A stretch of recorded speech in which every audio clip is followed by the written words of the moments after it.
The mountain wind howled through the canyon as Victoria Jackson pressed her back against the rough bark of an ancient pine, her breath coming in sharp, visible puffs in the frigid air.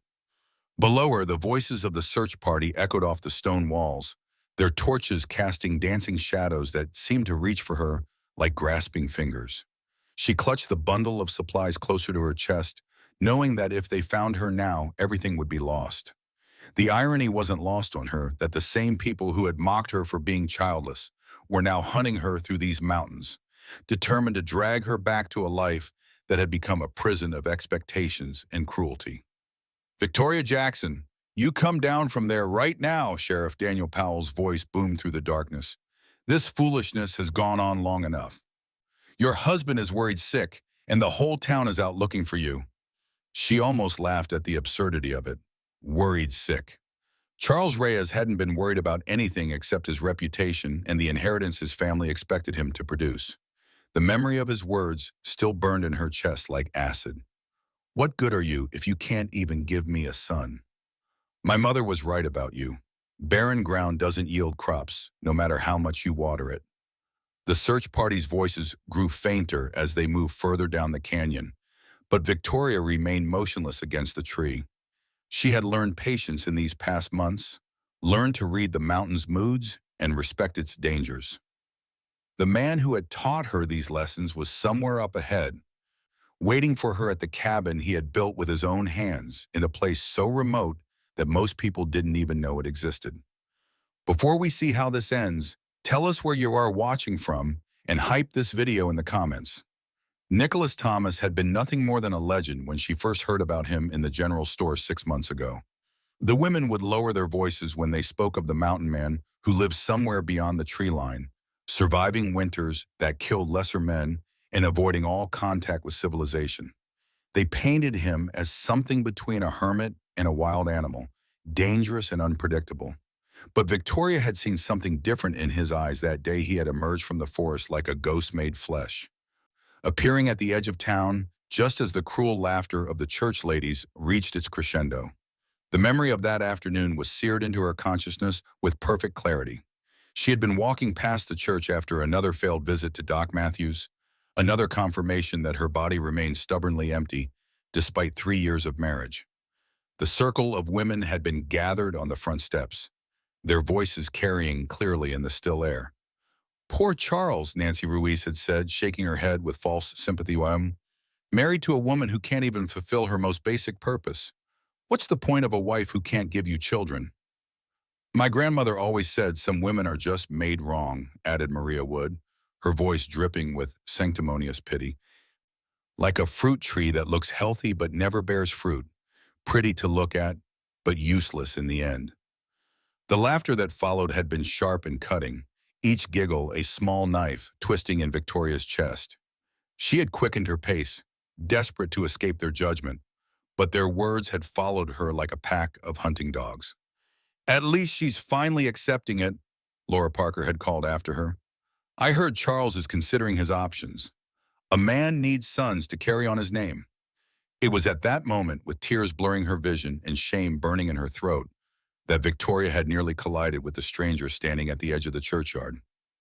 He was tall and broad-shouldered, with dark hair that hung past his collar and eyes the color of storm clouds.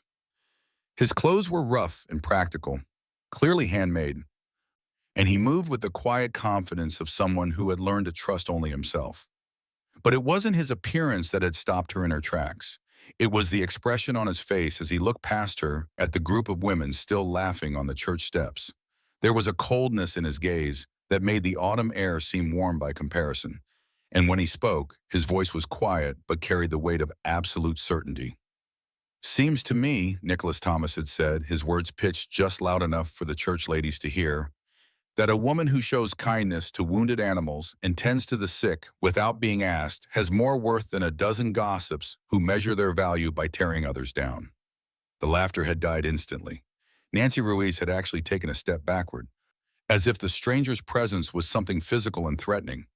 But Victoria had felt something different entirely. For the first time in months, she had felt seen. Not as a failure or a disappointment, but as a person worthy of defense. You don't know anything about our situation, Maria Wood had said, but her voice lacked its earlier confidence. Nicholas had turned his attention fully to the group of women then, and Victoria had watched as each of them seemed to shrink under his steady gaze. I know enough, he had replied. I know that real strength comes from building things up, not tearing them down. And I know that any man worth his salt would count himself lucky to have a woman with her character, children or no children. The confrontation had lasted only minutes, but its effects had rippled through Victoria's life like stones thrown into still water. Charles had been furious when he heard about it, demanding to know why she had been talking to strangers and what she had said to encourage such interference. The church ladies had turned their gossip toward speculation about the mountain man and his interest in married women. But for Victoria, something fundamental had shifted. Someone had stood up for her. Someone had seen value in her that had nothing to do with her ability to bear children. She had not expected to see Nicholas Thomas again. Men like him, she assumed, appeared when needed and vanished back into whatever wild places had shaped them. But 3 days later, she had found him waiting by the creek where she often went to collect water, sitting on a fallen log as if he had been there for hours. Thought you might want to know, he had said without preamble, that there's nothing wrong with you that a change of circumstances wouldn't fix. Victoria had set down her water bucket, uncertain whether to flee or stay. You don't know anything about my circumstances. I know more than you might think. His voice had been gentle, lacking the harsh judgment she had grown accustomed to. I know that stress can affect a woman's body in ways that doctors don't always understand. I know that some people aren't meant for the life others try to force on them. And I know that happiness has a way of healing things that medicine can't touch. They had talked by that creek for over an hour, and Victoria had found herself sharing things she had never told another living soul. And the pressure she felt from Charles and his family, the way the other women in town looked at her with a mixture of pity and superiority, the growing sense that she was failing at the one thing society insisted was her primary purpose. Nicholas had listened without offering platitudes or false reassurances. Instead, he had told her about his life in the mountains, about the peace that came from living according to your own terms rather than others' expectations. He had described mornings when the only sounds were bird song and wind through the trees, evenings when the sunset painted the peaks in colors that had no names. Sounds lonely, Victoria had said. Sometimes, he had admitted. But loneliness chosen is different from loneliness imposed. One is freedom, the other is prison. Their meetings by the creek had become a regular occurrence, always carefully timed to avoid detection. Victoria told herself she was simply enjoying the company of someone who treated her as an equal rather than a disappointment. But she knew it was more than that.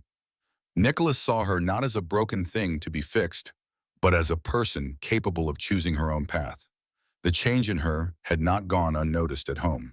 Charles had become increasingly suspicious of her improved spirits, demanding to know where she went during her long walks and why she seemed less affected by the town gossip's whispered comments. The tension in their house had grown thick as smoke, punctuated by arguments that grew more vicious with each passing week.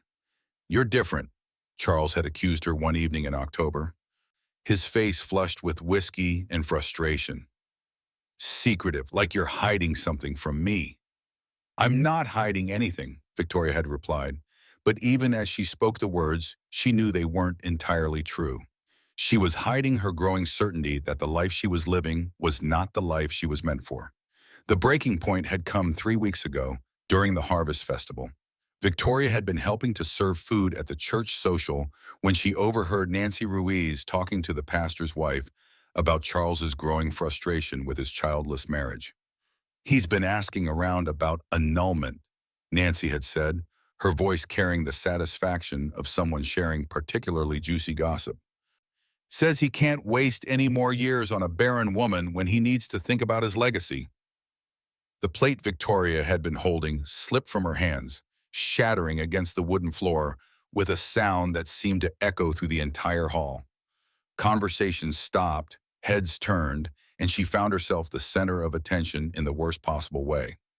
Oh, Victoria, Laura Parker had said with false concern, I hope you didn't cut yourself on the pieces. But Victoria had barely heard her. The word barren seemed to hang in the air like a curse, defining her entire existence in a single cruel syllable. She had fled the church social without a word, running through the darkening streets until she reached the creek where she had spent so many afternoons talking with Nicholas. He had been there, as if he had known she would need him. One look at her face had told him everything he needed to know. "It's time," he had said simply. Victoria had known exactly what he meant. They had talked about it in hypothetical terms during their conversations, the possibility of a different life away from the judgment and expectations that were slowly suffocating her.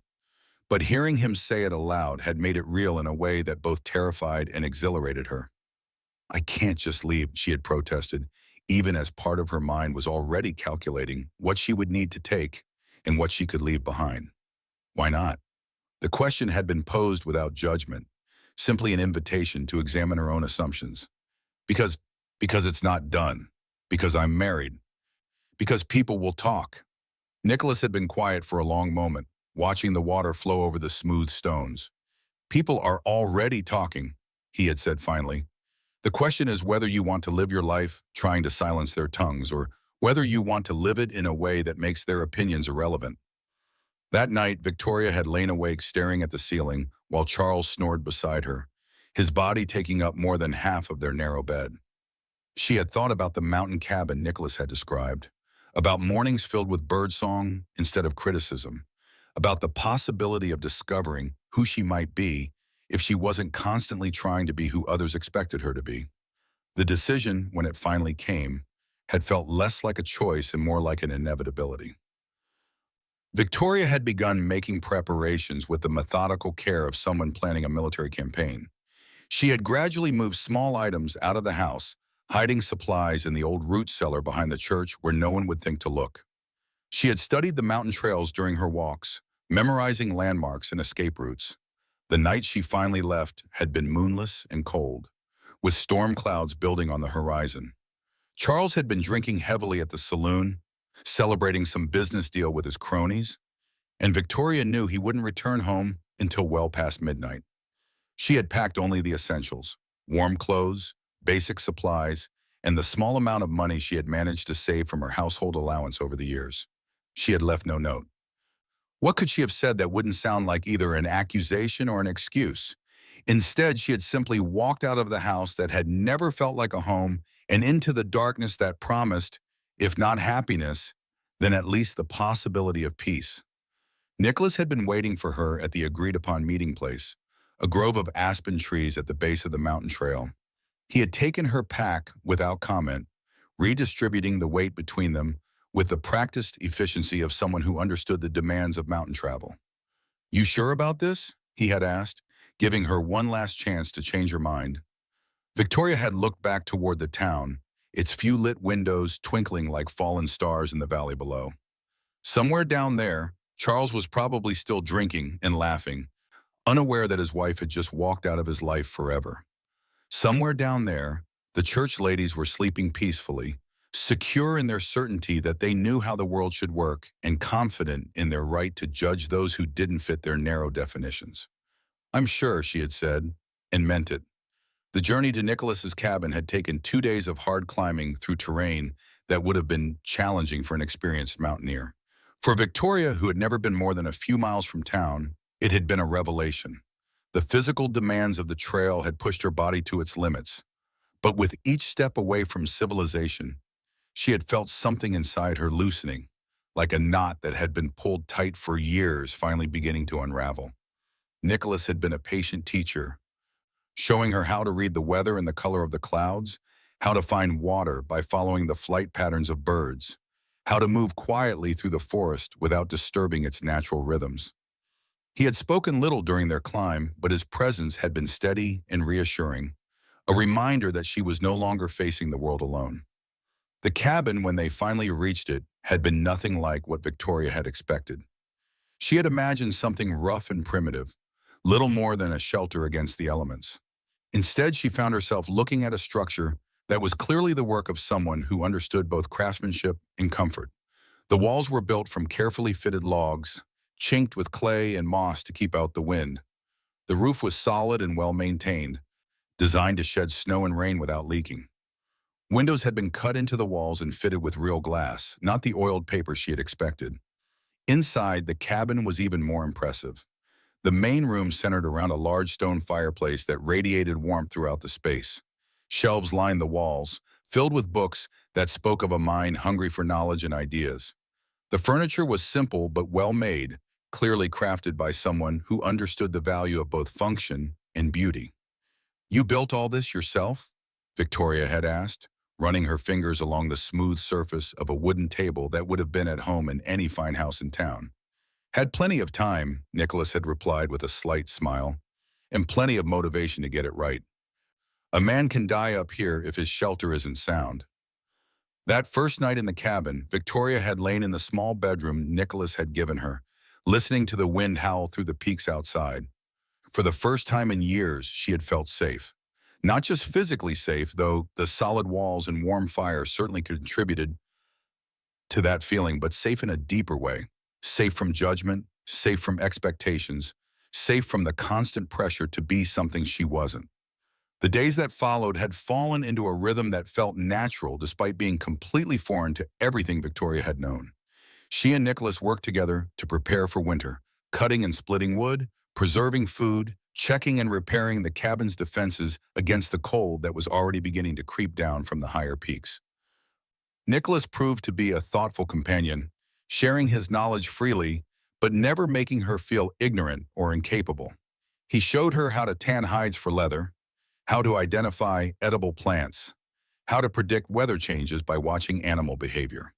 In return, Victoria brought skills he had lacked, mending his clothes with neat, careful stitches, organizing his supplies with an efficiency that impressed him, cooking meals that transformed basic ingredients into something approaching luxury. But it was the evenings that Victoria treasured most. After the day's work was done and they had shared their simple dinner, they would sit by the fire and talk. Nicholas was well-read despite his isolation, and their conversations ranged across subjects Victoria had never been encouraged to explore in her previous life. They discussed philosophy and literature, history and science, dreams and fears, and the infinite complexity of human nature. "You're wasted on that town," Nicholas had said one evening, after Victoria had shared her thoughts on a book of poetry he had lent her. "They never deserved you." "I'm not sure I deserve this," Victoria had replied, gesturing toward the warm cabin and the man who had given her sanctuary without asking for anything in return. "Everyone deserves a chance to discover who they really are," Nicholas had said. "Most people just never get the opportunity." It was during these quiet conversations that Victoria began to understand the depth of the man who had rescued her. Nicholas Thomas was not the wild hermit the townspeople imagined. He was educated and thoughtful.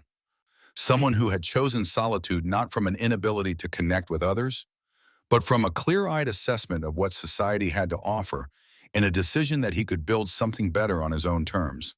He had been born in the East, the son of a wealthy family who expected him to follow a predetermined path toward respectability and success. But Nicholas had seen through the facade of civilized society to the cruelty and hypocrisy that lay beneath its polished surface. He had tried to conform, had spent years attempting to become the man his family and society expected him to be, but the effort had nearly destroyed him, leaving him hollow and desperate for something real. "I came out here to die," he had told Victoria one night, his voice matter-of-fact despite the weight of his words. "Not dramatically, not as some grand gesture. I just wanted to find a place where I could stop pretending to be someone I wasn't, even if it killed me." "What changed?" Victoria had asked. Nicholas had been quiet for a long moment, staring into the fire. "I discovered that when you stop trying to live up to other people's expectations, you have the energy left over to figure out what you actually want from life. And what I wanted was this: peace, purpose, the satisfaction of building something with my own hands." As October melted into November, Victoria felt herself changing in ways she couldn't have anticipated. The constant anxiety that had been her companion for years began to fade, replaced by a quiet confidence she had never known she possessed. Her body, freed from the stress of constant judgment and expectation, began to respond differently. She slept better, ate with genuine appetite, and found herself laughing at small things that would never have amused her in her previous life. The physical demands of mountain living had transformed her as well. Her soft town hands grew calloused and strong from splitting wood and hauling water. Her body, once considered delicate and decorative, proved capable of remarkable endurance and strength. She could now hike for hours without tiring, could carry loads that would have been impossible for her just months before. But the most significant change was in how she saw herself. The woman who had once defined herself by her failures and inadequacies was discovering reserves of capability and resilience she had never known existed. She was learning to trust her own judgment, to value her own opinions, to see herself as someone worthy of respect and care. Nicholas watched these changes with quiet approval, never commenting directly, but showing his recognition in small ways. He began asking for her opinion on practical matters, deferring to her judgment in areas where her skills exceeded his own. He shared more of his own vulnerabilities, trusting her with stories and fears he had never voiced to another person. The growing intimacy between them was something neither had planned or expected, but it developed with the same natural inevitability as the changing seasons. It began with small touches, a hand on the shoulder while passing, fingers brushing while working together. It progressed to longer conversations, deeper sharing, moments of comfortable silence that spoke of perfect understanding. The first time Nicholas kissed her, it was during a snowstorm that had trapped them inside the cabin for 3 days. Victoria had been reading by the fire when she looked up to find him watching her with an expression she had never seen before. There was desire in his eyes, but also something deeper. Reverence, perhaps, wonder at finding something precious in a place where he had expected only solitude. Victoria, he had said, her name a question and a prayer. She had risen from her chair and crossed to where he stood, placing her hand against his cheek with a boldness that surprised them both. Yes, she had said, understanding exactly what he was asking. The kiss had been gentle at first, tentative, as if they were both afraid that too much passion might shatter the delicate thing growing between them.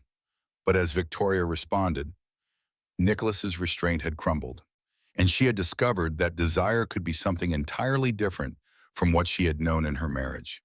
This was not taking, but sharing. Not conquest, but collaboration. Not duty, but joy. That night they had made love with a tenderness and passion that left Victoria weeping, not from sadness, but from the overwhelming relief of finally understanding what it meant to be truly wanted. Nicholas had worshipped her body as if it were something sacred, showing her pleasure she had never imagined possible, treating her not as a vessel for his needs, but as a partner in creating something beautiful together. In the afterglow, as they lay entwined before the dying fire, Nicholas had spoken words that would echo in Victoria's heart for the rest of her life. "I love you," he had said simply, "not for what you might give me, not for what you might become, but for who you are right now in this moment. You are perfect exactly as you are." Victoria had cried then, great heaving sobs that seemed to come from some deep place inside her that had been locked away for years. Nicholas had held her through it all, understanding that these were not tears of sadness, but of healing, the release of years of pain and self-doubt. The weeks that followed had been the happiest of Victoria's life. She and Nicholas settled into the rhythm of a couple who had found their perfect match, working together during the day and loving each other with increasing passion and tenderness and through the long winter nights. Victoria learned that her body, which had seemed so stubbornly barren in her marriage, was capable of responding to love in ways that amazed them both. It was during one of these perfect mornings, as she and Nicholas shared breakfast and planned their day, that Victoria made a discovery that changed everything. She had been feeling different for several days, a subtle shift in her body that she initially attributed to the changes in her diet and activity level. But as the symptoms persisted and intensified, she began to suspect something that seemed too wonderful to believe. "Nicholas," she had said, setting down her coffee cup with hands that trembled slightly, I think I might be with child." The silence that followed had been profound, filled with possibility and wonder. Nicholas had stared at her for a long moment, his expression cycling through disbelief, joy, and something that looked like awe. "Are you certain?" he had asked finally. As certain as I can be without seeing a doctor, Victoria had replied. My body feels different. Everything feels different. Nicholas had crossed to where she sat and knelt beside her chair, taking her hands in his. Good, he had said, his voice thick with emotion. We'll fill the house together. The echo of his words from that first day by the creek had not been lost on either of them. What had begun as a defense against cruel gossip had become a promise, a vision of the future they would build together. But their joy had been tempered by the knowledge that their sanctuary was not as secure as they had believed. The search party that was now hunting Victoria through the mountains was proof that the outside world would not simply let her disappear. Charles and his family had too much pride and too much to lose to allow his wife's abandonment to go unanswered. The sound of voices in the distance brought Victoria back to the present moment, pressed against the pine tree or as the search party continued their hunt. She could hear Daniel Powell organizing his men, their frustration evident in their increasingly harsh tones. They had been searching for 3 days now, following a trail that Nicholas had deliberately obscured but not entirely erased. He wanted them to follow, wanted to draw them away from the cabin and into terrain where he held every advantage. Victoria shifted her position carefully, mindful of the precious burden she carried. The child growing inside her had become more than just a symbol of her newfound happiness. It represented hope for a future she had never dared to imagine. A future where she could raise a family with a man who valued her for who she was, rather than what she could provide. The irony of her situation was not lost on her. The same women who had mocked her for being childless would soon learn that she was carrying the child of the mountain man they considered little better than an animal.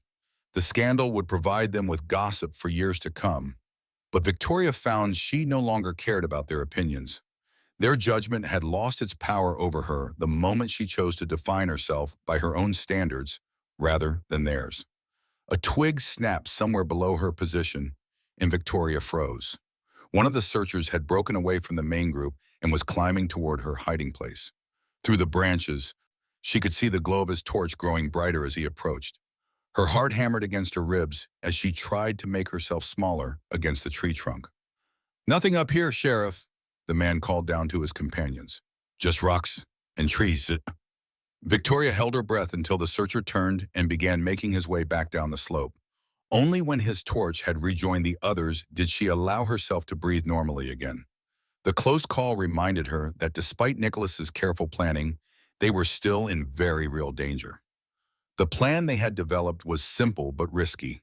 Nicholas would lead the search party deeper into the mountains, using his knowledge of the terrain to stay just ahead of them, while gradually wearing them down with cold and exhaustion. Meanwhile, Victoria would make her way to a secondary shelter Nicholas had prepared for exactly this kind of emergency, a cave system that was virtually impossible to find unless you knew exactly where to look. The cave was stocked with supplies that would allow them to survive for weeks if necessary, long enough for the search party to give up and return to town. It was not an ideal solution, but it would buy them time to plan their next move. Nicholas had contacts in other territories, men who lived by their own codes and asked few questions about a person's past. They could start over somewhere else if necessary, build a new life in a place where Charles Reyes and his family's influence could not reach them. But first, Victoria had to reach the cave without being detected. The route Nicholas had mapped out for her was treacherous even in daylight, requiring her to cross exposed ridges and navigate narrow ledges that would be deadly in the dark. She had memorized every landmark, every turn, but theory was very different from practice when the stakes were this high. The voices of the search party were fading now as they moved further down the canyon, following false trails that Nicholas had carefully laid for them. Victoria waited until she could no longer hear them before emerging from her hiding place and beginning the careful climb toward the cave system. The mountain at night was a different world from the one she had learned to navigate during the day. Familiar landmarks disappeared in the darkness, and sounds that were comforting in daylight became menacing and threatening. Every rustle in the brush could be a wild animal. Every crack of settling rock could signal an avalanche. Victoria forced herself to move slowly and carefully, testing each step before committing her full weight.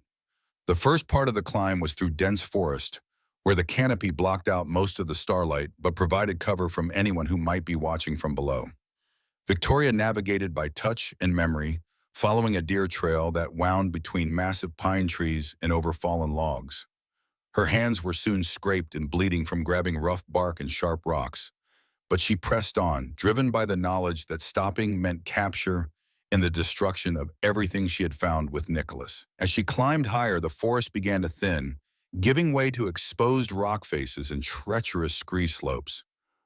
This was the most dangerous part of the journey, where a single misstep could send her tumbling hundreds of feet to her death. Victoria moved with exaggerated care, testing each handhold and foothold before trusting it with her weight. The wind grew stronger as she gained elevation, cutting through her heavy coat and chilling her to the bone. She could feel the temperature dropping with each passing hour, and she knew that dawn was still several hours away. Hypothermia was as much a threat as the men hunting her, and she had to balance speed with safety in a calculation that could mean the difference between life and death. Halfway up the ridge, Victoria encountered an obstacle that nearly ended her journey before it was complete. A recent rockfall had blocked the path Nicholas had described, forcing her to find an alternate route across a section of cliff face that she had never seen before. In the darkness, she could not tell how far the drop was below her, but the way the wind howled up from the depths suggested it was considerable. Victoria clung to the rock face, her fingers numb with cold and her legs trembling with exhaustion. For a moment, despair threatened to overwhelm her.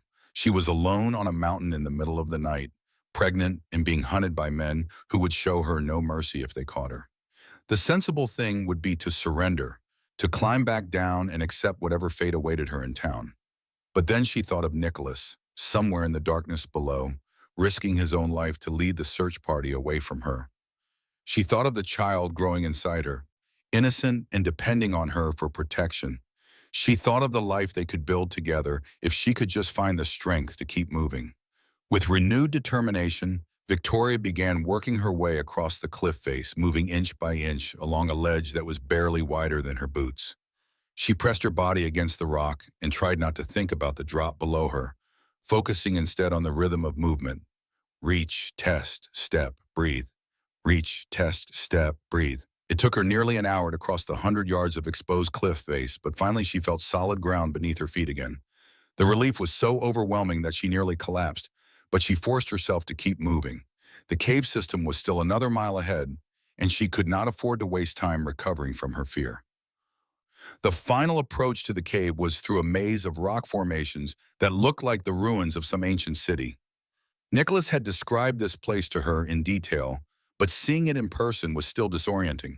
Massive stone pillars rose from the ground like frozen giants, and narrow passages wound between them in patterns that seemed to follow no earthly logic. Victoria followed Nicholas's directions carefully, counting her steps and watching for the specific landmarks he had described.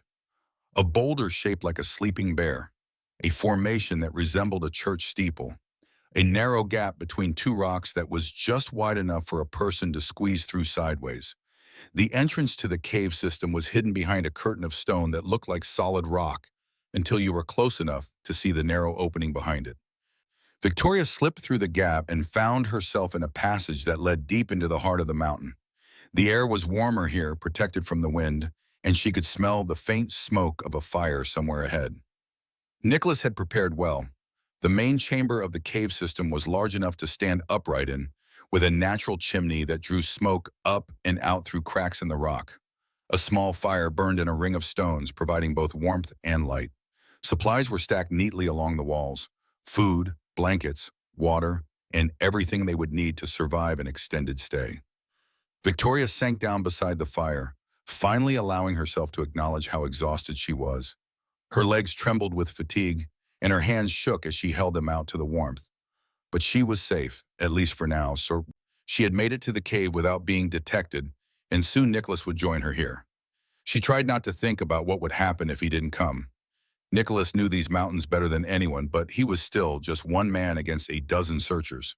If something went wrong, if he was captured or injured, Victoria would be on her own in a place where survival required skills she was still learning.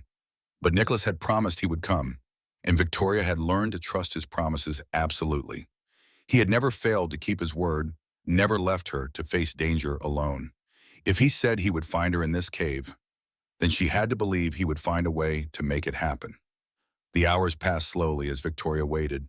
She dozed fitfully by the fire, starting awake at every sound that might indicate someone approaching the cave. But the sounds were always innocent. Wind through the rocks, small animals moving in the darkness, the settling and shifting of stone that had been happening for thousands of years. Dawn was breaking somewhere outside the cave when Victoria finally heard the sound she had been waiting for. Footsteps in the passage, moving with the quiet confidence that could only belong to one person.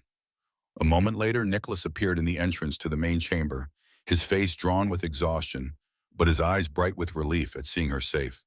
"Victoria," he said, crossing to where she sat by the fire and pulling her into his arms. "Thank God you made it." "What about the search party?" Victoria asked, breathing in the familiar scent of pine and wood smoke that always clung to his clothes. "Lost in a box canyon about 10 miles from here," Nicholas replied with grim satisfaction. "It'll take them the better part of the day to find their way out, and by then they'll be too tired and cold to continue the search. We should have at least 24 hours before they regroup." Victoria felt some of the tension leave her body at his words. 24 hours was not a permanent solution, but it was enough time to rest and plan their next move. She told Nicholas about her journey to the cave, about the rock fall that had forced her to cross the cliff face in the darkness. "You did well," Nicholas said, his voice warm with pride and admiration. "Better than most men would have done in the same situation." "I had good motivation," Victoria replied, placing her hand over her still flat belly where their child was growing. Nicholas covered her hand with his own, and for a moment they sat in comfortable silence, drawing strength from each other's presence. The fire crackled between them, casting dancing shadows on the cave walls and creating a pocket of warmth and safety in the hostile wilderness. "We can't stay here indefinitely," Nicholas said finally. "Sooner or later, they'll organize a more systematic search. Daniel Powell may not be the brightest man in the territory, but he's stubborn, and Charles has enough money to keep him motivated." "What do you suggest?" Victoria asked. Nicholas was quiet for a moment, staring into the fire as he considered their options.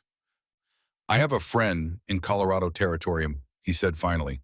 "A man named Jacob Phillips who runs a trading post in a valley so remote that most people don't even know it exists. He's helped others who needed to disappear, and he asks no questions about a person's past."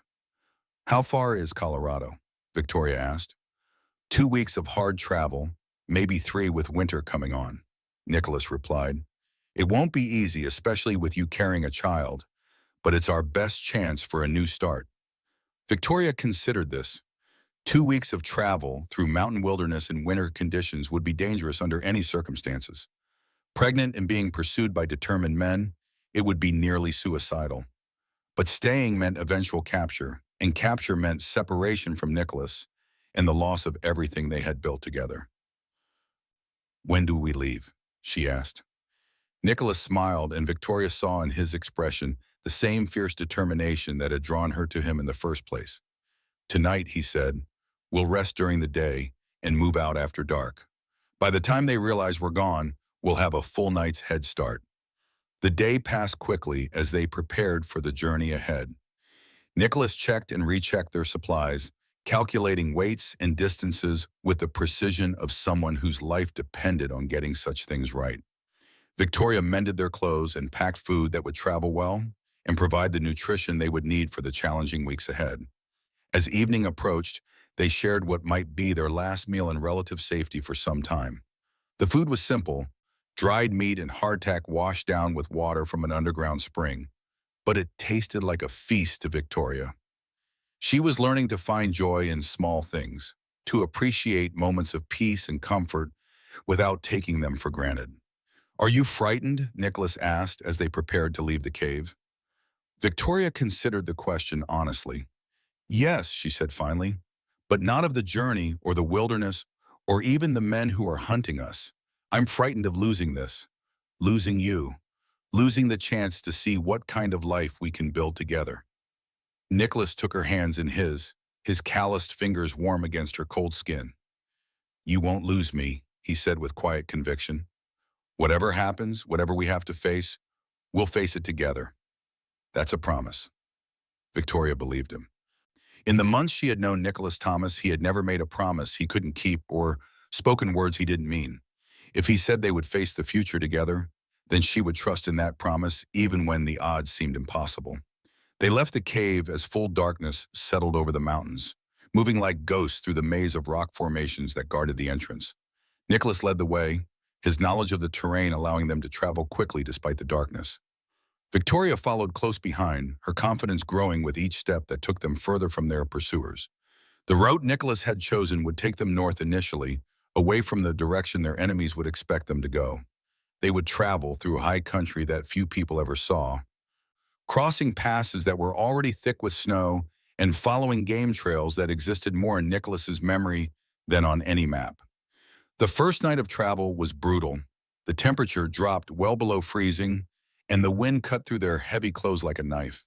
Victoria's feet were numb within the first hour, and by dawn she could barely feel her hands despite the thick gloves Nicholas had made for her. But she pressed on, drawing strength from Nicholas's steady presence and from the knowledge that each step carried them closer to safety.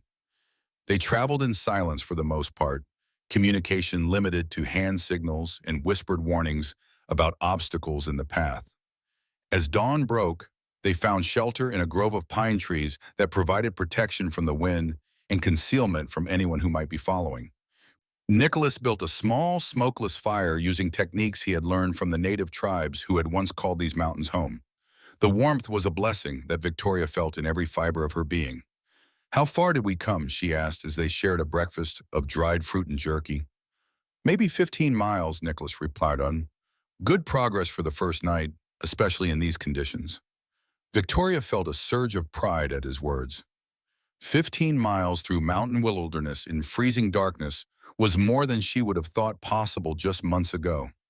The soft town woman who had fled her marriage was becoming someone else entirely, someone capable of surviving in conditions that would defeat most people. They slept through the day, taking turns keeping watch while the other rested. Victoria's sleep was deep and dreamless, the exhaustion of the night's travel overwhelming her usual tendency toward restless slumber. When Nicholas woke her as evening approached, she felt more refreshed than she had expected. The second night of travel was easier in some ways, harder in others. Victoria's body was adjusting to the rhythm of night travel and day rest, but the terrain was becoming more challenging as they climbed higher into the mountains. The snow was deeper here, sometimes reaching above their knees, and the air was thin enough to leave them both gasping after even moderate exertion. They were following what had once been a hunting trail used by the Ute people, a route that Nicholas had learned about from an old trapper who had lived among the tribe for several years. The trail was barely visible even to Nicholas's experienced eye, marked more by the absence of obstacles than by any clear path through the wilderness. On the third night, they encountered their first serious obstacle. A recent avalanche had blocked the pass they needed to cross, leaving a wall of snow and debris that stretched from the valley floor to the peaks above. The detour would add at least 2 days to their journey, and Victoria could see the concern in Nicholas's expression as he studied the blocked passage. "There's another way," he said finally. "More difficult, but it will get us where we need to go." The alternate route took them along a ridge that seemed to hang suspended between earth and skempen. On one side, the mountain dropped away into a chasm so deep that Victoria could not see the bottom. On the other side, steep slopes covered in loose rock threatened to avalanche at the slightest disturbance. Victoria tried not to look down as they made their way along the narrow ridge, focusing instead on Nicholas's back and the steady rhythm of his movement. "One step at a time," she told herself. "One breath at a time. Don't think about the drop. Don't think about the distance still to travel. Just focus on the next step." The crossing took most of the night, and by the time they reached solid ground on the other side, Victoria was shaking with more than just cold. The fear had been almost overwhelming at times, but she had pushed through it, driven by the knowledge that there was no other choice. Surrender meant death, either from the elements or from the men who were hunting them. "You did beautifully," Nicholas said as they found shelter for the day. "I've seen experienced mountaineers refuse to cross that ridge." Victoria felt a warm glow of pride at his words. She was becoming someone she had never imagined she could be, discovering reserves of courage and strength that had been hidden beneath years of social conditioning and self-doubt. The woman who had been mocked for her inability to bear children was proving herself capable of feats that few people would even attempt. As the days passed, Victoria began to notice changes in her body that went beyond the obvious effects of hard travel and mountain living. The nausea that had been one of her first signs of pregnancy was becoming more pronounced, especially in the mornings when they were preparing to rest. She found herself exhausted more quickly than she expected, and her usually reliable appetite became unpredictable.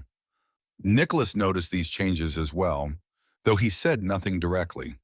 Instead, he began adjusting their pace and rest schedule to accommodate her needs, taking on more of the physical burden of their journey without making her feel weak or inadequate.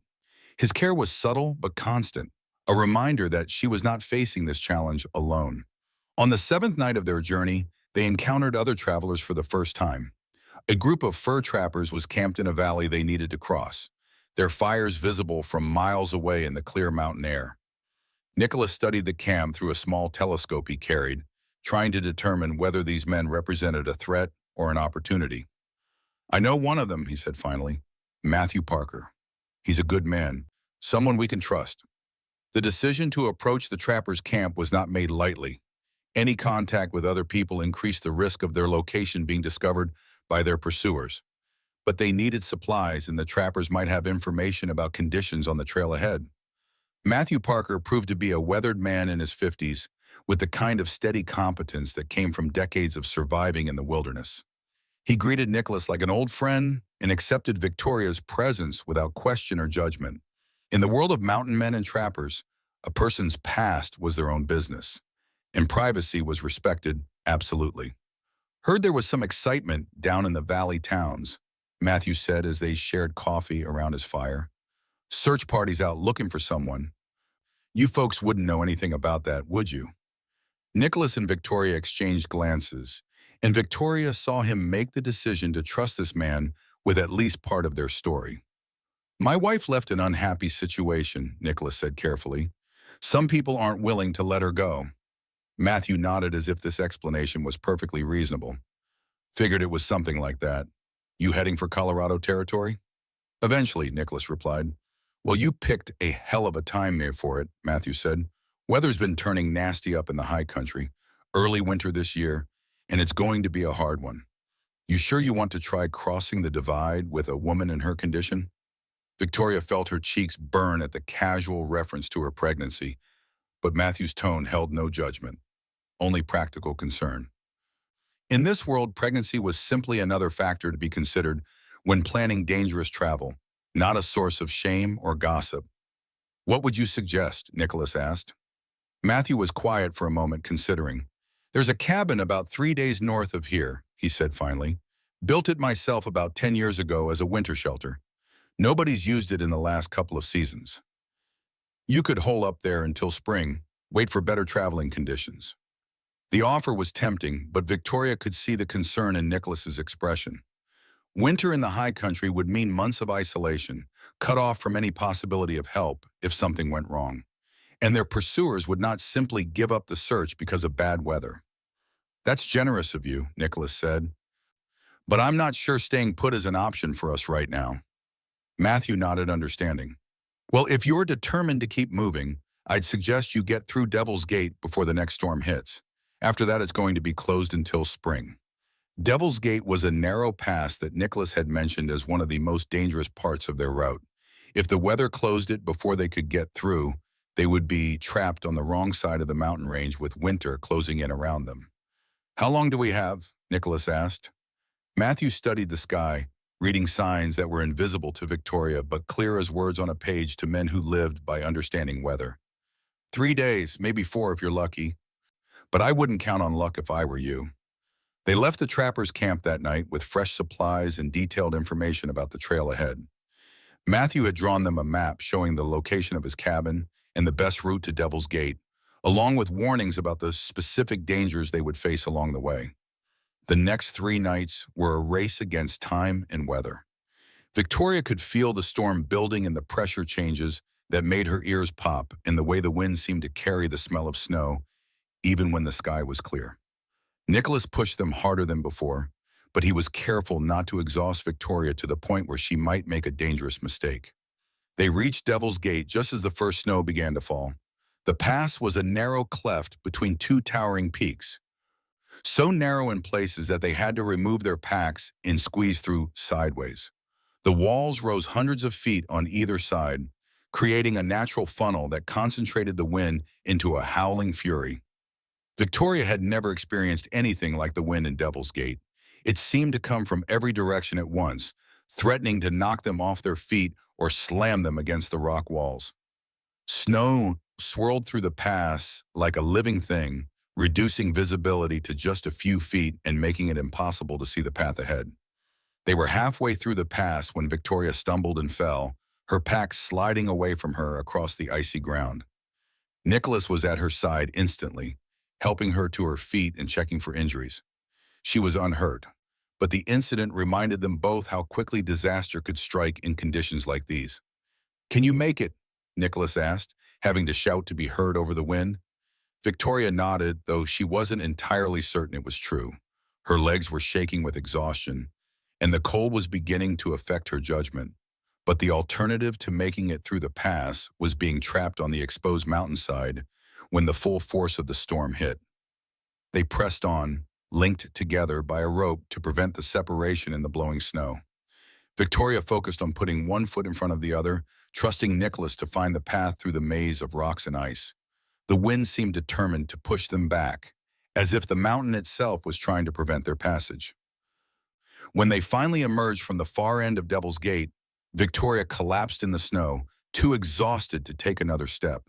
Behind them, the pass was already beginning to fill with drifting snow, and she realized that they had made it through with perhaps hours to spare before it became completely impassable.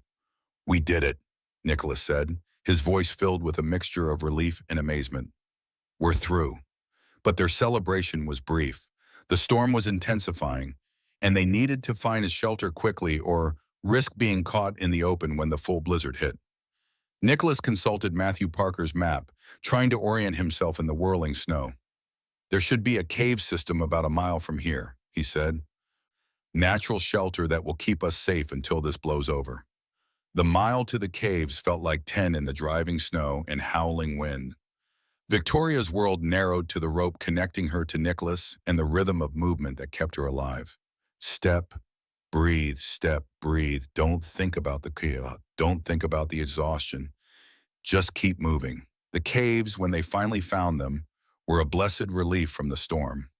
The main chamber was large enough to stand upright in and deep enough to be completely protected from the wind.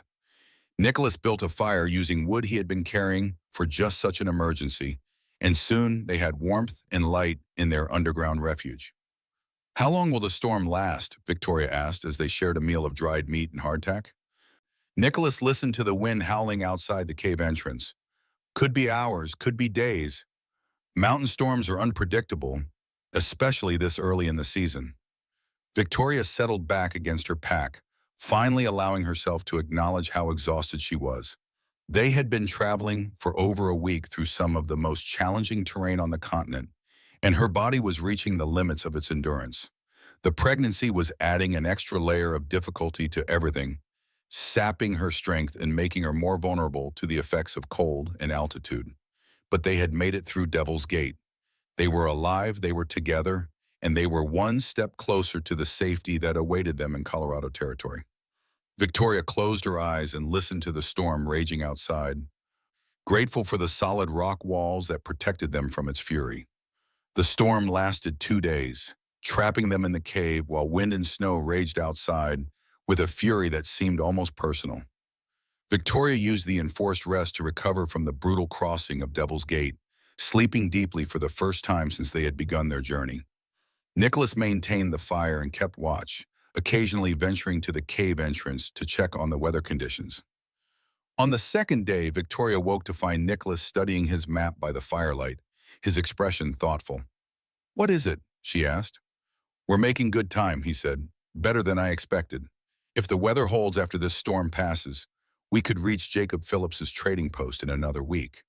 Victoria felt a surge of hope at his words. A week seemed manageable after everything they had already survived. She was discovering reserves of endurance she had never known she possessed, finding strength in the knowledge that each step carried them closer to a new life. When the storm finally broke, they emerged from the cave to find a world transformed by snow. The landscape was pristine and beautiful, but also more dangerous than before. The snow would slow their progress and make the trail harder to follow, but it would also make them easier to track if their pursuers had somehow managed to follow them this far. Nicholas studied their back trail carefully, looking for any sign of pursuit. "I don't think they followed us through the pass," he said finally. "Even if they tried, the storm would have stopped them." Victoria felt some of the tension leave her shoulders. The possibility of being caught had been a constant fear throughout their journey, adding psychological stress to the already overwhelming physical challenges. If their pursuers had indeed been stopped by the storm, it meant they could focus entirely on reaching safety rather than constantly looking over their shoulders. The next few days of travel were some of the most beautiful Victoria had ever experienced. The snow-covered mountains stretched endlessly in all directions, their peaks gleaming like jewels in the crystal-clear air. The silence was profound, broken only by the crunch of their snowshoes and the occasional call of a bird or distant howl of a wolf. Nicholas proved to be an excellent guide through the winter landscape, reading the terrain with an expertise that came from years of mountain living. He knew where to find water beneath the ice, how to identify safe camping spots, and how to navigate by landmarks that were invisible to Victoria's untrained eye. As they traveled, Victoria found herself thinking about the life they would build in Colorado territory. Jacob Phillips's trading post would provide them with a base of operations while they established themselves in their new home. Nicholas had skills that would be valuable in any frontier community, and Victoria was learning that she possessed more capability than she had ever imagined. The pregnancy was progressing well despite the challenging conditions. Victoria's morning sickness had actually improved during the journey, perhaps because of the clean mountain air and the constant physical activity. She could feel her body changing, adapting to carry the child that represented so much hope for their future. On the 10th day of their journey, they crested a ridge and saw smoke rising from a valley below. Nicholas consulted his map and compass, then smiled with satisfaction. "That's it," he said, "Jacob Phillips's trading post." Victoria felt tears of relief spring to her eyes. They had made it. After more than 2 weeks of dangerous travel through some of the most challenging terrain on the continent, they had reached their destination. The smoke rising from the valley below represented safety, shelter, and the beginning of a new life. The descent into the valley took most of the afternoon, but Victoria barely noticed the time passing. She was focused entirely on the buildings growing larger as they approached, on the promise of warmth and rest, and an end to the constant vigilance that had defined their journey. Jacob Phillips proved to be a man cut from the same cloth as Nicholas, someone who had chosen the frontier life because it offered freedom from the constraints of conventional society. He was in his 40s, with graying hair and the kind of steady competence that came from years of successful survival in challenging conditions. "Nicholas Thomas," he said, greeting them at the door of his trading post. "Heard you might be coming this way. And this must be your wife." Victoria felt a warm glow at being introduced as Nicholas's wife. They had not had the opportunity for a formal ceremony, but in every way that mattered, they were married. They had chosen each other, committed to each other, and were building a life together based on love and mutual respect. "We need a place to stay for a while," Nicholas said. "Somewhere quiet where we can plan our next move." Jacob nodded understanding. "Got a cabin about a mile up the valley that nobody's using right now. It's yours for as long as you need it." The cabin was small but well built, with a stone fireplace and windows that looked out over the valley. It was furnished simply but comfortably, with everything they would need to establish a temporary home while they decided on their permanent plans. That night, as they sat by the fire in their new temporary home, Victoria felt a peace she had not experienced since leaving Nicholas's mountain cabin weeks ago. They were safe, they were together, and they had successfully escaped from the life that had been slowly suffocating her. "What happens now?" she asked, placing her hand over her belly where their child was growing. Nicholas covered her hand with his own, his touch warm and reassuring. "Now we build something new," he said, "something that belongs entirely to us." Victoria smiled, imagining the life they would create together. She thought of the child who would grow up in freedom rather than constraint, who would learn to value character over conformity, who would understand that true worth came from within rather than from the opinions of others. "I love you," she said, the words carrying all the gratitude and hope she felt for the man who had given her a chance to discover who she really was. "I love you too," Nicholas replied. "And I love the family we're going to build together." Outside, snow began to fall again, but Victoria felt only warmth. The mountain man who had defended her against cruel gossip had kept his promise. They were filling their house together, not just with children, but with love, respect, and the kind of partnership that made all challenges surmountable. Spring came early to the valley that year, melting the snow and revealing a landscape of stunning beauty. Victoria had spent the winter months growing stronger and more confident, her pregnancy progressing smoothly despite the challenging circumstances of their arrival. The child was due in early summer, and she found herself looking forward to motherhood with an excitement she had never felt during her previous marriage. Nicholas had established himself as a valuable member of the small community that centered around Jacob Phillips's trading post. His skills as a craftsman and his knowledge of mountain living made him sought after by other settlers who were trying to establish themselves in the challenging frontier environment. In return, he was learning new skills and making connections that would serve them well in their new life. The question of their legal status had been resolved with the pragmatic approach that characterized frontier justice. Jacob Phillips had the authority to perform marriages as a territorial magistrate, and he had officiated at a simple ceremony that made Victoria and Nicholas husband and wife in the eyes of both God and the law. Victoria had never felt more beautiful than she did that day. Standing in the mountain meadow with wildflowers in her hair and the man she loved promising to cherish her for the rest of their lives. Word had filtered back from the territory they had left that the search for Victoria had been called off after several weeks of fruitless effort. Charles Reyes had eventually accepted that his wife was not coming back, and he had begun the process of having their marriage annulled on grounds of abandonment. Victoria felt no sadness at this news, only relief that the final legal ties to her old life had been severed. The women who had mocked her for being childless would soon learn that she was not only pregnant, but thriving in her new life. Victoria found that she no longer cared about their opinions or their gossip. The approval of people who measured worth by such narrow standards had lost all power over her. As summer approached, Victoria and Nicholas began making plans for the future. They had decided to stay in the valley permanently, building a home on a piece of land that Jacob Phillips was willing to sell them at a fair price. The location was perfect, with access to water, good soil for farming, and enough timber to build whatever structures they needed. Nicholas had already begun clearing the land and cutting logs for their house. Victoria helped with the planning and design, contributing ideas based on her experience running a household and her growing understanding of what would work best in their mountain environment. The house they were designing would be larger than Nicholas's original cabin, with room for the family they planned to raise and the life they intended to build together. The birth of their first child came on a warm day in June, with the assistance of a midwife who had traveled from the nearest town specifically for the occasion. Victoria had approached labor with the same determination she had brought to their mountain journey, and the birth was surprisingly easy given her age and the challenging circumstances of the previous months. Their son was healthy and strong, with his father's dark hair and his mother's determined spirit. They named him Thomas, after Nicholas's father, and Victoria felt a profound sense of completion as she held him for the first time. This child represented everything she had hoped for and more, the beginning of a family built on love rather than obligation. Nicholas proved to be a devoted father, taking to parenthood with the same quiet competence he brought to everything else. He built a cradle with his own hands, carved toys from scraps of wood, and spent hours talking to his son about the world they were creating together. Victoria often found him standing over the cradle, watching their child sleep with an expression of wonder and protectiveness that made her fall in love with him all over again.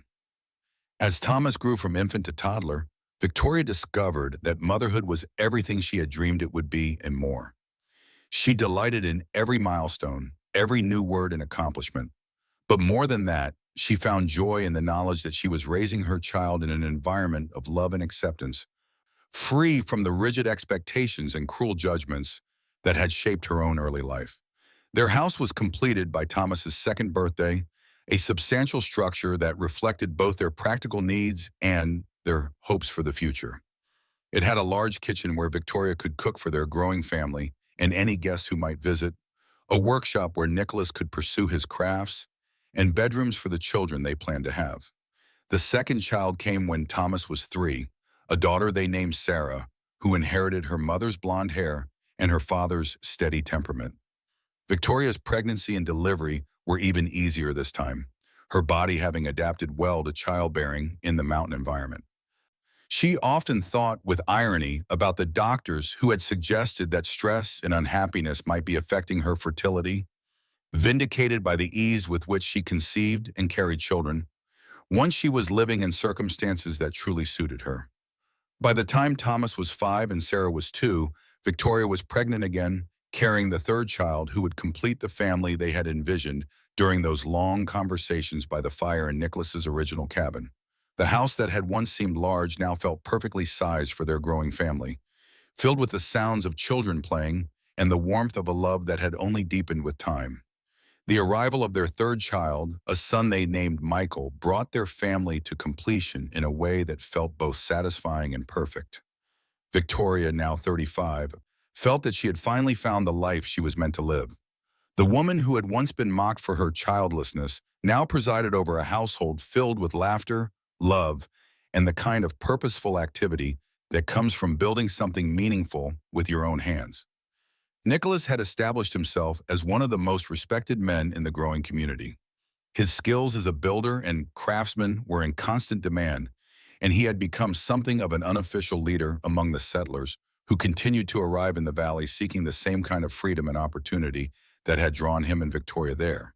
The trading post had grown into a small town with a general store, a blacksmith shop, and even a small school where Victoria sometimes taught the children of other settlers. She had discovered that she had a gift for education, able to help children learn not just reading and writing, but also the critical thinking skills that would serve them well in their frontier environment. The children thrived in their mountain home. Thomas grew into a confident, capable boy who could track animals, identify plants, and navigate the forest with skills that would have impressed men twice his age. Sarah was quieter but equally competent, with a gift for understanding people in situations that reminded Victoria of her father. Michael was still too young to show his particular talents, but he was already displaying the curiosity and determination that seemed to run in their family. On quiet evenings when the children were asleep and she and Nicholas sat by the fire talking about their day, Victoria sometimes thought about the life she had left behind. She wondered what had become of Charles Reyes, whether he had eventually found another wife to bear him the sons he considered so essential to his legacy. She wondered about the church ladies who had been so certain that a woman's worth could be measured by her fertility, whether they had learned anything from her example or simply found other targets for their cruel gossip. But these thoughts came without bitterness or regret. Victoria had found something far more valuable than their approval. She had found herself.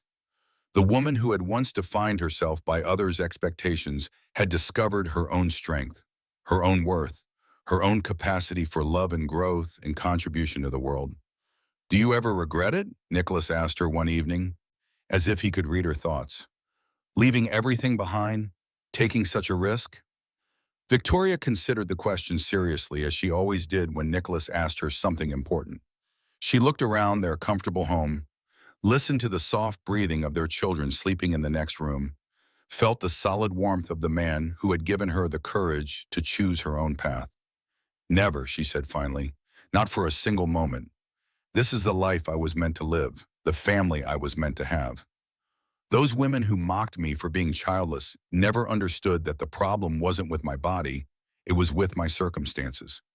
You gave me the chance to discover who I really was, and everything good in my life flows from that gift.